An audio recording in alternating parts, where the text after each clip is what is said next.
Hello everyone, welcome to Aspirant Space Commerce Academy. Today we will discuss the class 11 microeconomics. The chapter name is Concept of Cost. देखो बच्चों, concept of cost हमारी micro economics का एक बहुत ही छोटा सा concept है और हम इसको जल्दी से जल्दी कवर करने की कोशिश करेंगे इस वीडियो के अंदर। तो चलिए शुरू करते हैं। सबसे पहले हमारे सामने एक वर्ड आता है that is called a cost. What is the meaning of cost? अगर कॉस्ट को हम हिंदी में डिस्कस करें तो हिंदी में इसका मतलब हो जाता है लागत। लागत मतलब क्या होता है? किसी चीज को बनाने में, किसी भी चीज को प्रोड्यूस करने में, बनाने में जो उसका खर्चा लगता है that is called cost.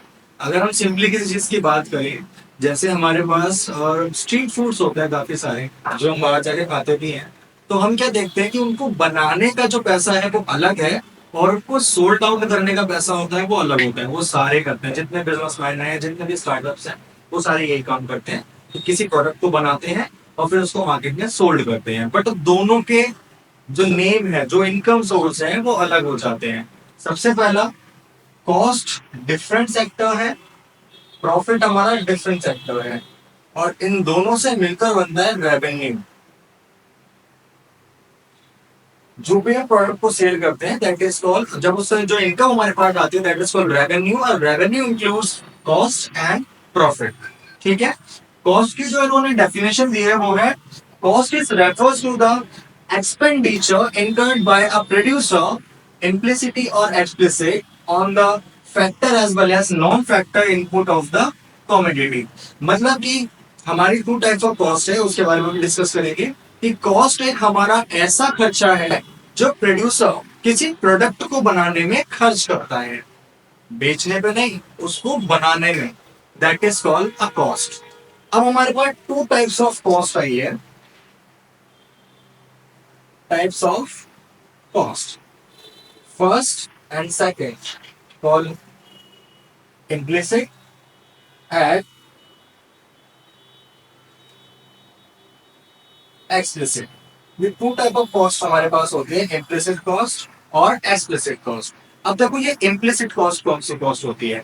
Basically implicit cost वो कॉस्ट होती है जो आप अपने सोर्स से पुट आउट करते हो, किसी भी सोर्स से लगाते हो। जैसे कि आपके घर में कोई काम होना है, लाइक पेंटिंग का काम होना है, पेंटिंग का काम होना है, या फिर किचन को कुछ ठीक करने का काम होना है।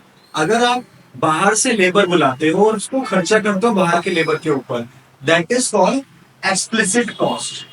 ऐसे खर्चे जो बाहर पे किए जाते हैं, जो बाहर की तरफ पे किए जाए या outside of the house hold पे किए जाए, that is called explicit expensive और एक्सप्लिसिट कॉस्ट। और वो खर्चे जो घर के अंदर से आप सामान यूज करके बनाते हो या घर की पर्सन की किसी की हेल्प लेके बनाते हो, that is called implicit cost. ठीक है। इम्प्लिसिट जो आपके हाउस होल्ड के अंदर से हेल्प आती है, एक्सप्लिसिट जो आप बाहर से पिक करते हो। ये टू टाइप ऑफ कॉस्ट होती है यहाँ पे। इसी के साथ ही हम बात करेंगे शॉर्ट रन कॉस्ट की और लॉन्ग रन कॉस्ट की। अब ये टू टाइप ऑफ कॉस्ट हमारे सामने डिस्कस होती है। शॉर्ट रन कॉस्ट बेसिकली वो कॉस्ट होती है जो एक लिमिटेड टाइम ऑफ पीरियड के लिए बनाई जाती है। लिमिटेड टाइम ऑफ पीरियड से मेरा कहने का सिंपल मतलब ये है कि ज्यादा लंबे टाइम के लिए किसी चीज में पैसा ना लगाना, that is called short term of cost. Short term of cost की अगर हम बात करें तो ये बेसिकली हमारे ऐसे बिजनेसेस में भी आता है जो सीजनेबल होते हैं या फिर जो एक लिमिटेड टाइम पीरियड के लिए ओपन किए जाते हैं। और उसी के बियॉन्ड में हमारे सामने होता है लॉन्ग रन कॉस्ट। ऐसा खर्चा या ऐसा पैसा जो लंबे समय तक के लिए लगाया जाता है। जैसे कि एक किसी बिजनेस की टाइम ड्यूरेशन होती है। टाइम ड्यूरेशन क्या है, हम सिंपल बात करें तो जो आपकी कॉस्ट होगी, जो 1 साल से 5 साल के बीच में होगी, वो बेसिकली कैप्चर्ड होती है आपकी शॉर्ट टर्म कॉस्ट में। ठीक है। जो एक लिमिटेड टाइम पीरियड के लिए अवेलेबल होती है। और उसी के बियॉन्ड में अगर हम बात करें लॉन्ग रन की, तो उसका मिनिमम 5 और फिर उसके बाद एक लॉन्ग रन के लिए जाता है विच इज नॉट कैप्चरेबल और which is not actually defined कि ये कब तक जाएगा, that is called long run में। अब बात करेंगे हमारे पास डिफरेंट टाइप ऑफ कॉस्ट की, जिसके अंदर हम उनके डायग्रामेटिक रिप्रेजेंटेशन से भी उनको समझेंगे। जिसमें पहला हमारे सामने आता है फिक्स्ड कॉस्ट। पहला है फिक्स्ड कॉस्ट। दूसरा आपका है वेरिएबल कॉस्ट और तीसरा आपका है टोटल कॉस्ट। ये जो हमारे पास सारी कॉस्ट है इनके लिए हम डिस्कस करेंगे। पहले हम इसको रफ कर देते हैं। Fix cost refers to those costs which can be never replaced or reduced by any output।